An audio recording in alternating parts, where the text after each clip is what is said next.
Welcome back, everybody. It's late July, it's time for a rain check. Well, we've all seen the sell-off in June, and we can't knock the feeling that in actual fact it was investors shaking the tree, because look how quickly the markets have bounced back. And in actual fact, the sell-offs that we saw in June weren't really that much worse than the sell-offs that we saw at this time last year. So this to us signifies that investors were using liquidity, they were using China as an excuse to lock in some profits. Where the real message is, we suspect, was the fact that gold has continued to sell off. And given that most investors were only in gold because things look so bad, it wouldn't surprise me to see that sell-off continue. Looking at Asia, the Asian markets did sell off, but those markets that sold off most were the ones that rose most. Let's have a look at them. Well, as you can see, Indonesia was actually quite expensive, and the sell-off has brought it back again down into attractive territory. Thailand was also expensive, and the sell-off has brought it back into fair value. And in the real expensive territory was the Philippines, and that's still up there. Doesn't mean to say it will fall, it could probably rise in line with the profits forecasts, but the message is very clear. The Asian markets that sold off most were the most expensive. Where's the surprise? Well, the second thing that happened in the second quarter was we saw a sharp downgrading of the GDP and economic growth forecasts.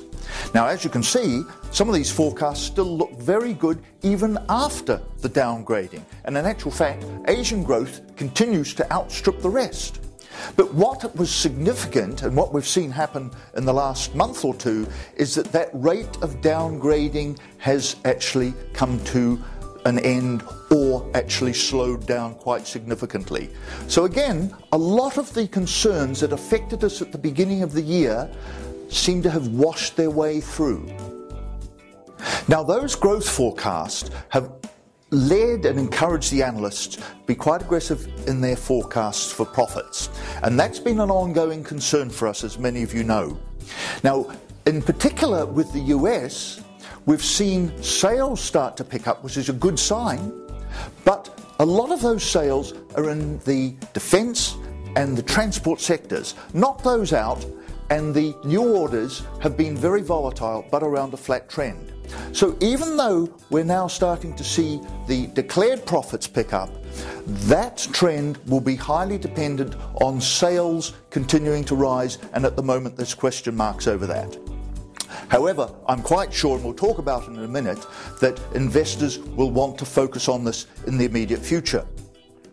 When we look at Asia, the picture is more stark. We can see that sales have risen quite sharply, but at the same time, we can see that the earnings forecasts haven't risen in line with the sales. And this has been a major concern for our fund managers for the last couple of months.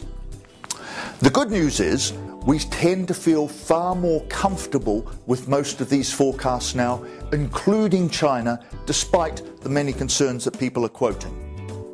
Now, the big issue, of course, that everybody's concerned about is an end to quantitative easing. But we think there's a long way to go before liquidity becomes an issue, and that's what we're trying to show on our next chart. As you can see, the level of liquidity that the Fed is pumping into the economy is still rising, despite fears of tapering. We can see that there is some contraction of liquidity in Europe as the banks repay their loans to the European Central Bank. Britain's stable, but look at the new player on the block, Japan. And Japan has only just started to inject liquidity into the system. When we look at the combined effect of all of these, you can see that liquidity is still continuing to rise, and it will do for some time yet, we suspect. Now, all of this, of course, has implications for the bond market. But even the bond market really only retreated to first base and didn't look as though it was really hell-bent for a big sell-off. If you look at US Treasuries, yields merely rose to where they'd been. And this is similar for all of the other bond asset classes.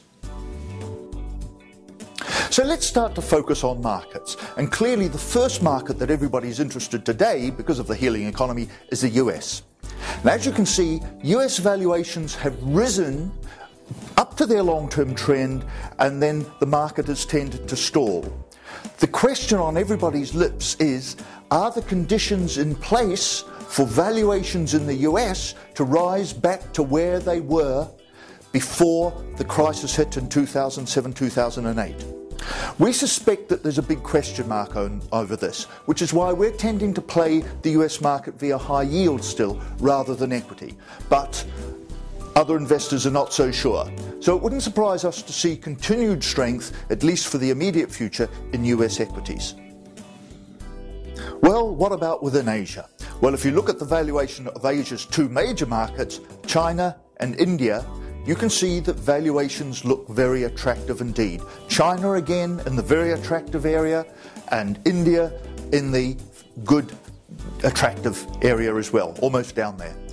What's missing at the moment is the trigger, and quite conceivably, as the US slows down, and particularly if we get some good advances in the next plenary session in China, which is slated to be in October, that could be the trigger to see some action in that market. One to watch.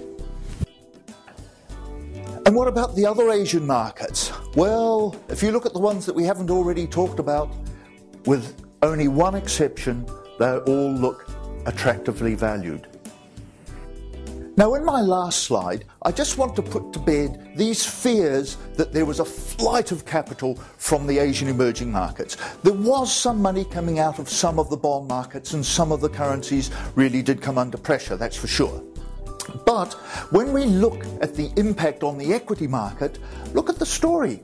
These charts show the net foreign purchases of Asian equities, and as you can see, the selling in June hardly registers on some of these charts.